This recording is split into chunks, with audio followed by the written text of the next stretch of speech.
What if ancient civilizations knew secrets we've only begun to understand? In India, stone-carved temples and impossible monuments challenge modern knowledge, holding questions frozen in granite, waiting for answers that may forever remain just out of reach. Deep in the village of Lapakshi, about 120 kilometers from Bangalore, stands a temple that violates the fundamental laws of physics, or at least appears to. The Virabhadra temple houses what locals call the hanging pillar. And the name isn't poetic license. One of the temple's 70 pillars doesn't touch the ground. Visitors slide pieces of cloth or paper beneath it, watching them glide through the gap with ease. The pillar has hung this way for centuries, supporting the massive stone structure above while defying every principle of load distribution known to modern engineering. British engineers during colonial rule were so disturbed by this impossibility that they attempted to uncover its secret. They tried to dislodge the pillar, seeking the hidden mechanism or support. Their efforts only damaged 2 adjacent pillars and left the hanging one exactly as it was. Suspended, immovable, unexplained. The gap remains. The pillar still hangs, and no contemporary architect can replicate this achievement or explain how 16th century builders accomplished what shouldn't be possible. Some suggest precise weight distribution across other pillars. Others point to unknown construction techniques lost to time. But theories aren't answers, and the cloth still slides beneath the stone. Travel northwest to Ellora, where 34 monasteries and temples were carved directly from living rock. But one structure among them transforms the entire site from impressive to incomprehensible. Kailasa Temple wasn't built, it was excavated. Imagine approaching a mount in Athainan and deciding to remove everything that isn't a temple. That's what happened here. Builders started at the top of the rock face and carved downward, removing an estimated 400,000 tons of rock to reveal a multi-story temple complex that had always existed within the stone, waiting to be freed. The precision staggers the mind. Intricate sculptures cover every surface. Massive pillars support elaborate ceilings. Multiple stories create courtyards and chambers, all from a single rock formation, all carved from the top down. One miscalculation would have ruined the entire structure. There's no building upward from a foundation, no adding stones to correct errors. Every chisel strike was permanent. Modern estimates suggest this monumental undertaking would have required non-stop work by 7,000 laborers for 150 years. Yet historical records indicate it was completed in less than 18 years. The mathematics doesn't work, the timeline doesn't fit, and nobody can explain how 8th century artisans achieved what would challenge modern engineers with power tools and computer modeling. In the ruins of Hampi, scattered across a surreal landscape of giant boulders, stand the remains of the Vijayanagara Empire. Among the temples and palaces, one building presents an acoustic mystery that defies replication. The Vitala Temple contains 56 musical pillars, each producing a different musical note when struck. But here's where it becomes inexplicable. The pillars are carved from solid granite, restrict internal cavities or hollow chambers that would typically create such sounds. Each pillar is actually a cluster of smaller pillars, and each component produces its own distinct tone. 16th century craftsmen somehow understood resonance frequencies in granite well enough to create a stone musical instrument. They carved rock to produce specific pitches, turning architecture into a playable organ. Acoustical engineers have studied these pillars extensively, confirming the phenomenon but struggling to explain the method.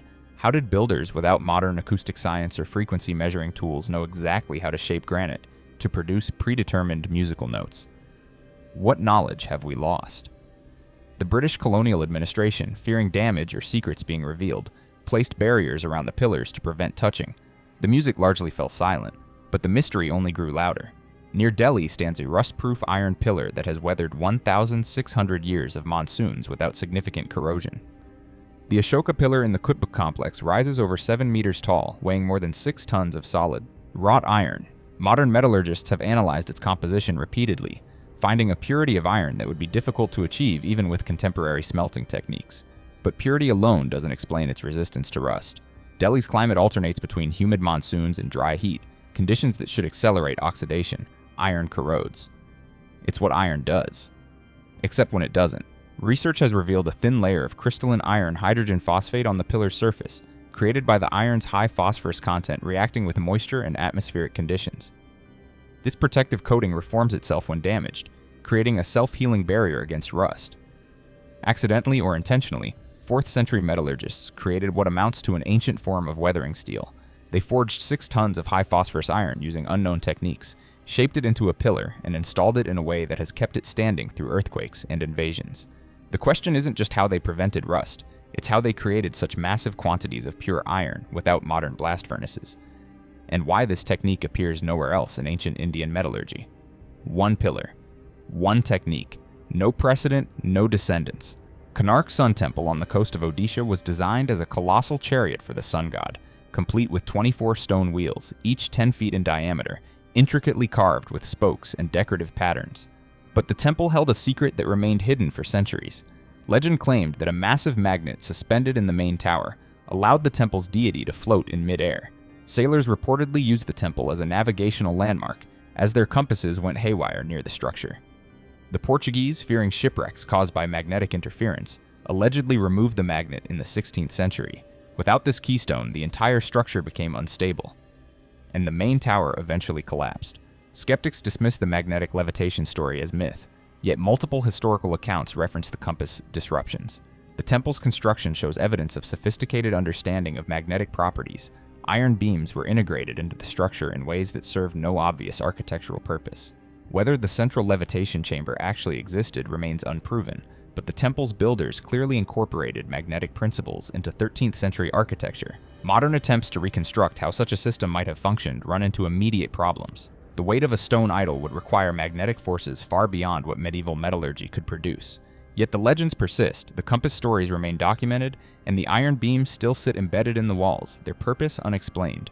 Hidden in the dense forests of Karnataka lies Ranganatha Temple at Srirangapatna, which contains a peculiarity that violates every principle of structural engineering. A massive granite pillar stands inverted, carved and installed with the heavier end at the top and the narrower base supporting the entire weight. Gravity should topple this immediately. Load distribution principles say it's impossible, yet there it stands, centuries old, perfectly stable. The pillar appears to mock our understanding of how weight and balance work. Structural engineers examining the pillar find no hidden supports, no internal reinforcement, no tricks. The stone is solid granite, exactly as it appears. The temple's builders somehow calculated stress points and weight distribution so precisely that they could violate the intuitive rules of stability. Or perhaps they understood something about granite's crystalline structure that we're missing. The pillar has survived earthquakes that damaged other structures in the region. It shouldn't exist, yet it does. And nobody who studies it leaves with a satisfactory explanation, only more questions about what ancient builders knew that we've forgotten. Beneath the modern city of Ahmedabad lies an engineering marvel that predates many of India's famous monuments. Dada Harir Stepwell descends 7 stories underground, featuring ornate pillars and intricate carvings at every level. But the craftsmanship, while impressive, isn't the mystery. The mystery is the cooling system. Even on the hottest days, when surface temperatures in Gujarat exceed 45 degrees Celsius, the temperature at the bottom of the stepwell remains a comfortable 10 to 15 degrees cooler. No mechanical cooling, no artificial ventilation, just geometry, airflow, and water creating a natural air conditioning system that still functions perfectly after 500 years. The stepwells design channels air through specific passages, using the water's evaporative cooling and the Earth's thermal mass to regulate temperature. The angles of the steps, the depth of the well, the placement of openings, everything works together in a calculated system of passive cooling. 15th century builders created sustainable architecture that modern green building designers are only now beginning to appreciate and attempt to replicate. These weren't accidental designs.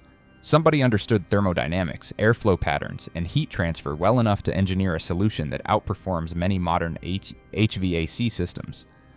The question gnawing at researchers is how this knowledge emerged, and why it didn't spread more widely.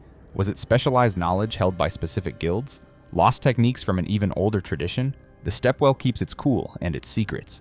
In Tamil Nadu's Brihadiswarar temple stands a dome weighing approximately 80 tons, sitting atop a structure that rises over 60 meters into the air.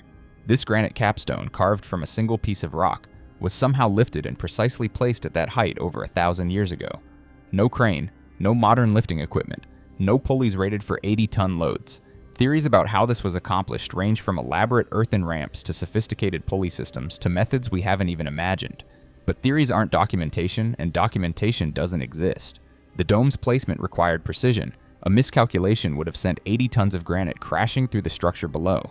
Yet there it sits, perfectly balanced, adorning one of India's most magnificent temples. Engineers have proposed various historical lifting techniques, but successfully scaled models repeatedly fail when attempting to replicate the achievement. Some researchers suggest the builders used a ramp several kilometers long, spiraling around the structure. Others propose a system of levers and counterweights, but no evidence remains of either method. The dome was placed, the structure stands, and the technique disappeared completely from architectural records, never to be used again in quite the same way. Gujarat's Rani Ki Vav, a stepwell built in the 11th century, descends over 27 meters underground through 7 levels of sculptural panels containing more than 500 principal sculptures and over 1,000 minor ones. The precision of the carving isn't unusual for Indian temple architecture. What's unusual is that all of this exists underground, in a structure prone to flooding. The stepwell regularly fills with water during monsoons, submerging these intricate carvings in groundwater for months at a time. By every reasonable expectation, the sculptures should have eroded significantly over a millennium of repeated flooding. They haven't. The stone shows minimal weathering despite centuries of wet-dry cycles that should have degraded the detailed carving.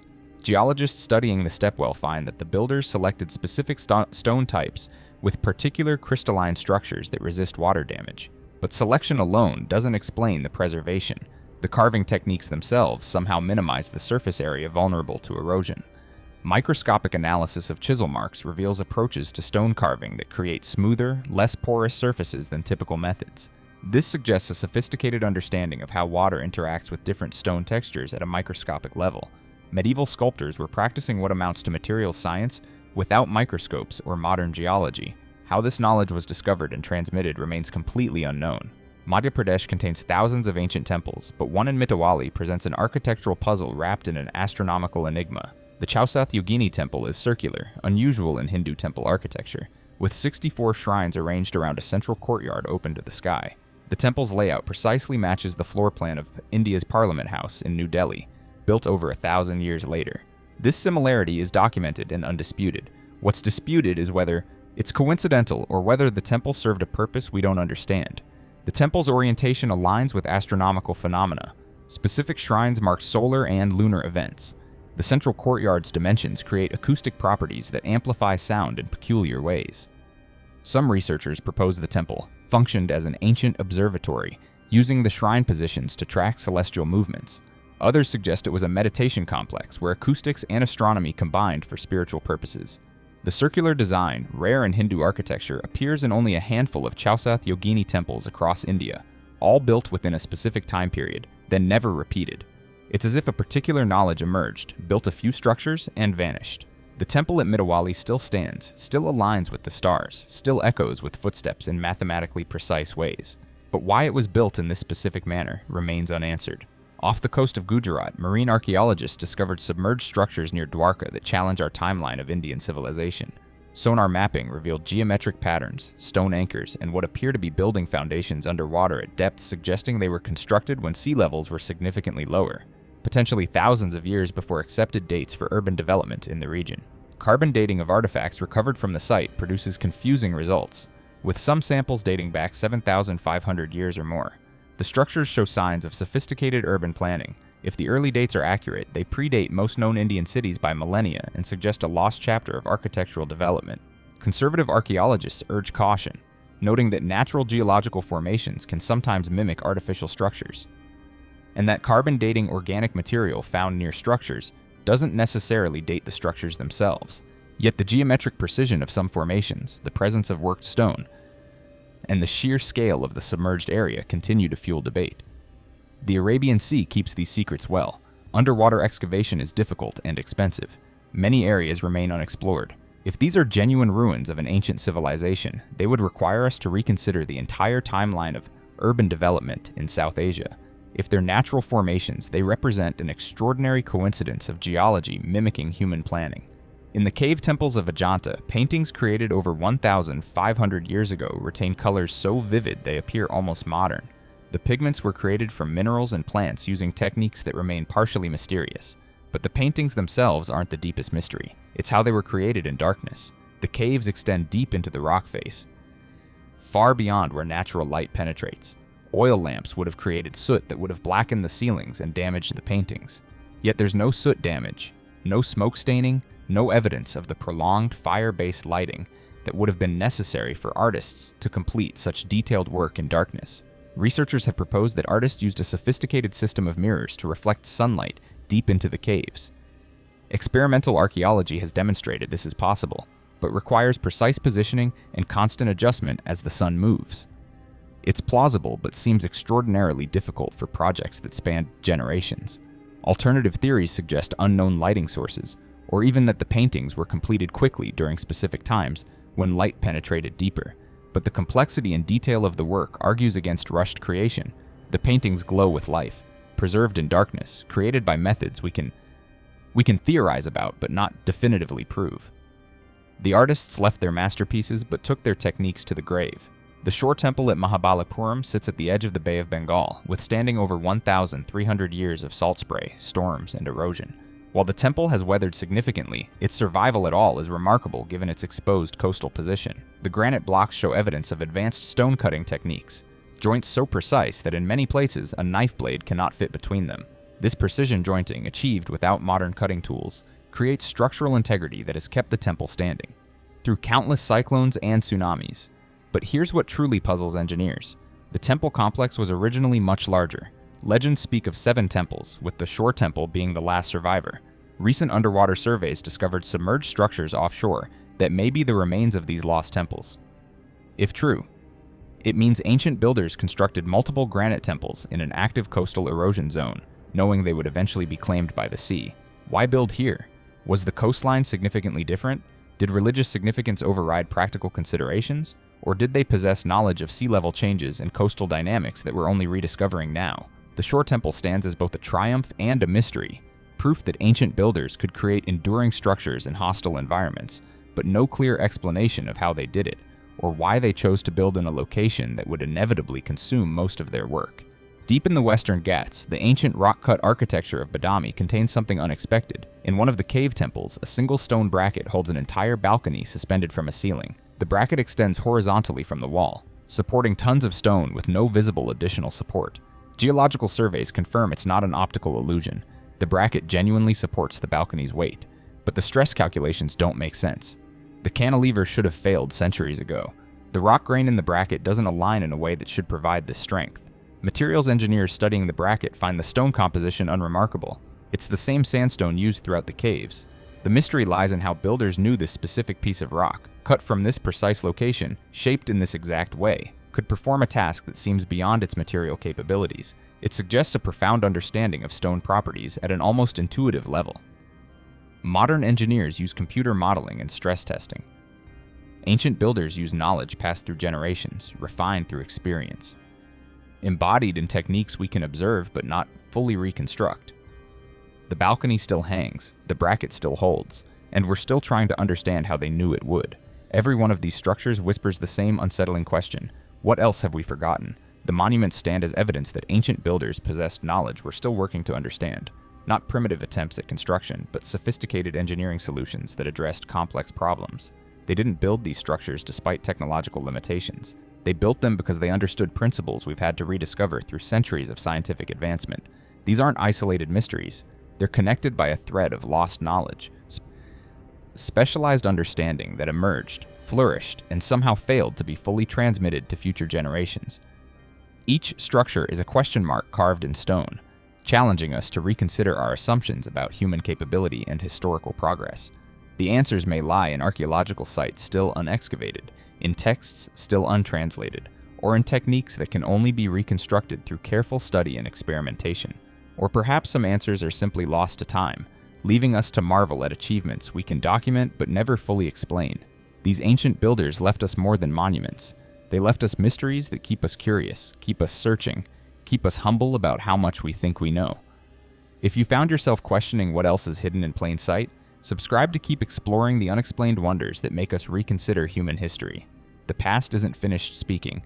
We just need to keep listening.